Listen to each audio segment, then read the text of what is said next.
Hey everybody, welcome to today's edition of Notre Dame Daily, of course, brought to you by Fan Arch. I'm Pete Mulroy, and if we go back to the first couple of weeks of the season, really through the first two games of the year and the first half of week 3 against Purdue, there were many who were calling for the axing of Chris Ash. And while that may have been a tad excessive, after all, fans tend to get emotionally carried away. I'm one of them, plus the term fan is short for fanatic.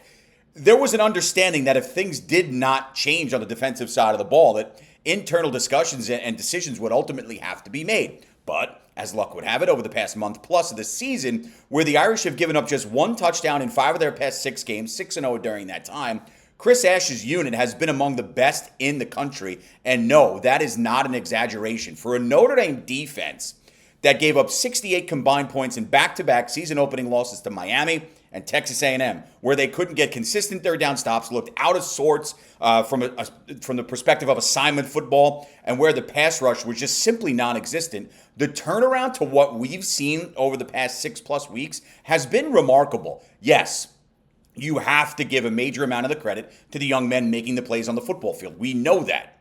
But Coach Ash, along with Mike Mickens, deserve incredible amounts of credit in their own right. Think about it. After giving up that average of 33 points per game across the first two, this is a group that's allowed just over 14 points a clip to opponents since. That, ladies and gentlemen, is solid coaching. And for all the grief and hell Chris Ash received, really from his initial hiring to the start of his first campaign in South Bend, his ability to shut it out, focus on the mission, and put his incredibly gifted players in the best spots to be successful has been well beyond commendable. With 3 games left this regular season, of course, Saturday at Pitt, home for Syracuse Senior Day, and then on the road the 29th at Stanford, the opportunity for Notre Dame to get back to the CFP is very much there. Heck, they're ranked 9th in the standings at this very moment after Tuesday night's second unveiling of the CFP Top 12. And if they're able to finish it off by going 3 for 3 down the stretch, Chris Ash's unit will be a massive reason why. He certainly deserves credit for coaching up that side of the ball. And that's not to say he's not getting it from some. This is not a pedestal preach for me here. Frustrating in the beginning, we all get that, but sometimes it can be tough to give things times, right? Especially with the expectations Notre Dame had coming into this season on the heels of what they did a year ago, a run through the CFP, near comeback in the national title game.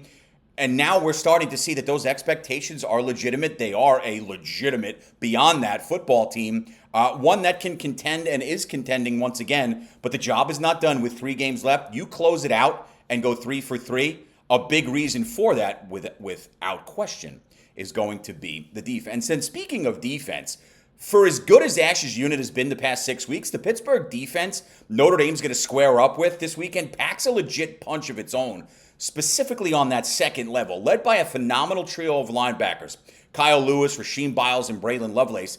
This Panthers defense ranks 4th in the nation against the run and 25th in total defense. That's a unit. And when you have a group like this, and it's one of those 3 linebackers I mentioned that's combined for over 150 tackles, 4 sacks, 4 picks, 2 forced fumbles, 2 fumble recoveries, and a touchdown, your defense is going to be damn solid.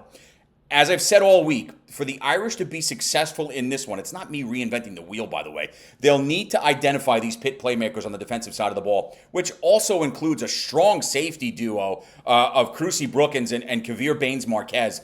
They've got 76 tackles combined and another 2 INTs back there. So you've got that good second-level linebacker core, and then you've got some good safeties. Going up against a defense like this, Notre Dame's got to remain dedicated to feeding Love and Price. But more than that, because the second and third levels of the Pitt D, specifically those safeties, contain aggressive playmakers, continuity and consistency from ND's front 5. Knapp, Absher, Otting, Lambert, Wagner must be there for 60 minutes. That's bar none. You got to have it. CJ Carr, given some of the struggles, even with the physicality of the safeties who can come up in the box, Pitt has had some trouble topping the pass, especially on the outside at corner. So Carr should have some opportunities to move the football down the field by getting it to his arsenal of playmakers who we've been talking about almost ad nauseum the last couple of weeks. But making sure you're sound on that offensive line and sticking with your rocks in the backfield is of utmost importance. These Pitt linebackers are legit. You got Lovelace can get after it. Biles can come up and get in your face, and Lewis may, and the argument can be out of here. He may be the best of the three, which is high praise because all three are damn good. They are legit, as are their safeties. But so are the Irish. As we've learned, once again, it's going to be fun. I really think we're in for a good game here. Obviously, it's going to be emotional. You got College game day in there, noon start Saturday Eastern time at Pittsburgh. Game day hasn't been in Pitt for like 20 years or whatever it is. So you'll get the pomp and circumstance and the pageantry prior to kickoff, and then you've got an old rival. And by the way, that rival is Notre Dame. No middle ground with the Irish. You either love them or you hate them.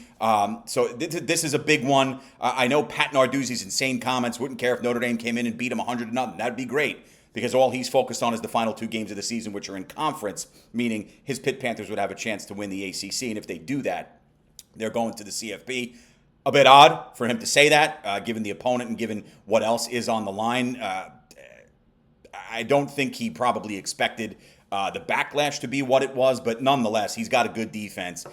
He's got a good linebacking core. He's got good playmakers there. So Notre Dame's just got to be ready, and they absolutely will. And for as good as those Pitt linebackers are, and again, they are good, they have a tall order this weekend in slowing the Irish rushing attack. Whether it's Shadarian Price or Jeremiah Love, maybe we see more Aeneas Williams. Notre Dame's 1-2 punch back there is the best in America.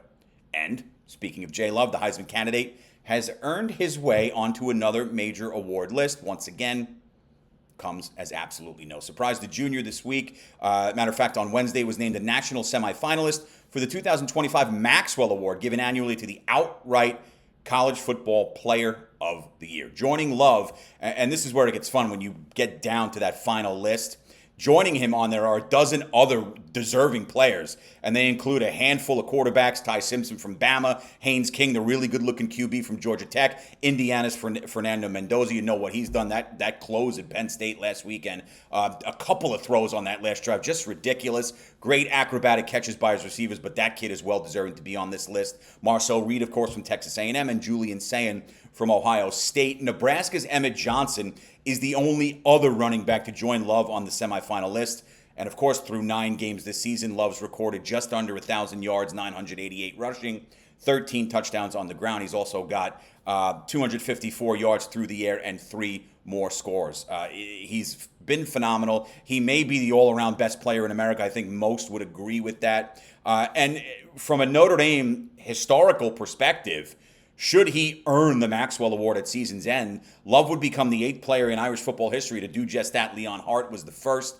Johnny Latner did it twice. Then Jim Lynch, Ross Browner, Brady Quinn, and most recently Manti Te'o, the previous recipients of the award as representatives from the University of Notre Dame. So yes, this is a big deal. It is well-deserved. It is earned, not given. Jeremiah Love has done everything they asked of him as a student athlete at the University of Notre Dame. We know how great he's been on Saturdays.